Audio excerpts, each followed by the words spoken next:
সবাই সিদ্ধান্ত হয়েছিল যে আমরা অতি দ্রুত প্রধান উপদেষ্টার সঙ্গে দেখা করে তাকে আমাদের উদ্বেগের যে বিষয়গুলো আছে সেই বিষয়গুলো তার সামনে আমরা তুলে ধরি। একটা দায়িত্বশীল রাজনৈতিক দল হিসেবে আমার দায়িত্ব ছিল, আমরা সেই দায়িত্বটুকু পালন করেছি।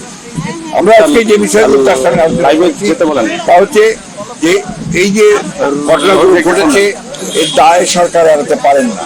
এই জন্যে যে সরকারের বিভিন্ন যে প্রতিষ্ঠানগুলো আছে, বিভিন্ন যে বাহিনীগুলো আছে, তাদের সামনেই এই ঘটনাগুলো একের পর এক ঘটেছে, যেটা আমরা মনে করি দেশের সার্বিকভাবে দেশের যে আইন শৃঙ্খলা পরিস্থিতি স্থিতিশীলতা তাকে যথেষ্টভাবে বিপন্ন করেছে এবং ফ্যাসিবাদকে সুযোগ করে দিয়েছে তাদের এই সম্পর্কে একটু কথা বলার।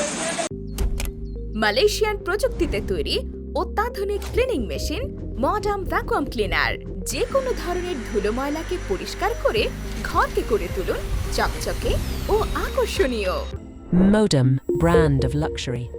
দ্বিতীয়ত হচ্ছে যে আমরা এই সরকারের সঙ্গে যেটা বারবার বলে এসেছি, এটা অন্তর্বর্তীকালীন সরকার, সুতরাং দ্রুত নির্বাচনের জন্য আমরা তাদেরকে আবারও তাগাদা দিয়েছি এবং ন্যূনতম যে সংস্কার সেই সংস্কারগুলো সম্পন্ন করে যে কাজ তারা করেছেন, ইতিমধ্যে কমিশন রিফর্ম কমিশন করেছেন একটা, তাদের সঙ্গে আলোচনার ভিত্তিতে আপনার একমত হওয়ার প্রেক্ষিতে, আপনার কনসেনসাস হওয়ার প্রেক্ষিতে আপনার দ্রুত নির্বাচন দেওয়ার বিষয়টা আমরা তাদের সঙ্গে কথা বলেছি।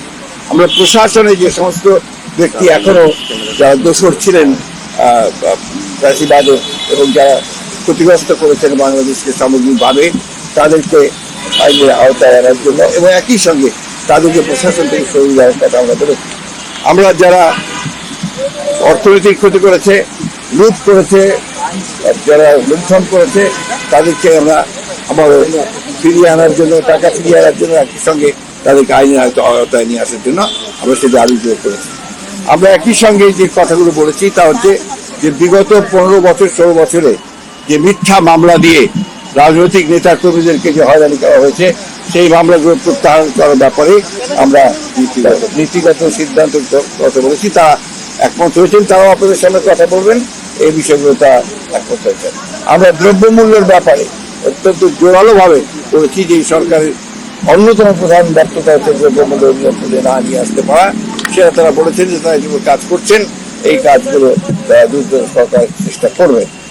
সব শেষে আমরা আপনার আইন শৃঙ্খলা পরিস্থিতির কথা বলেছি এবং একই সঙ্গে আমরা সবশেষে যে কথাটা বলা আবারও বলেছি যে আপনার এই একটা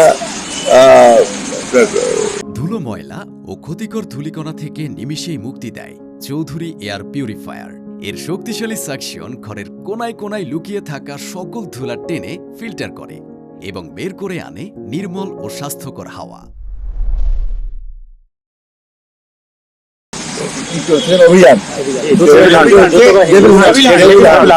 আমরা অতীতে অনেক অভিযান দেখেছি, সেই ধরনের কোনো পুনরাবৃত্তি না হয়, অর্থাৎ কোনো ইনোসেন্ট মানুষ আপনার যেন না হয় এবং এটা নিয়ে আবার যেন কোনো রকমের সমস্যা তৈরি করা না হয়, এই কথাগুলো আমরা প্রতি জোরের সঙ্গে বলেছি। প্রধান উপদেষ্টা এবং তার সঙ্গে যারা ছিলেন তারা আমাদেরকে আশ্বস্ত করেছেন যে অতি দ্রুত তারা নির্বাচনের ব্যবস্থা করছেন এবং তিনি বলেছেন যে ডিসেম্বরের মধ্যে তিনি নির্বাচনের ব্যবস্থা করবে, তারা কাজ করছেন।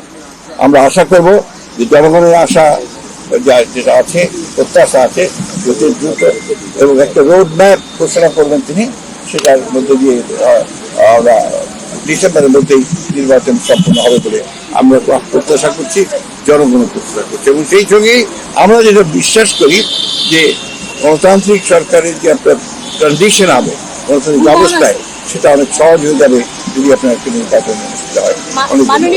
একটা প্রশ্ন আমি আপনাদেরকে দিয়ে যাবো। স্যার, একটা ছোট্ট একটা প্রশ্ন, সেটা হচ্ছে যে উপদেষ্টা আজকে একজন উপদেষ্টা বলেছেন যে জাতীয় নির্বাচনের আগে স্থানীয় নির্বাচনের বিষয়ে নীতিগত সিদ্ধান্ত তারা নিয়েছেন, আলাপ আলোচনা করে পরবর্তী চূড়ান্ত আমরা স্থানীয় সরকারের ব্যাপারে কোনো মতেই একমত হবো।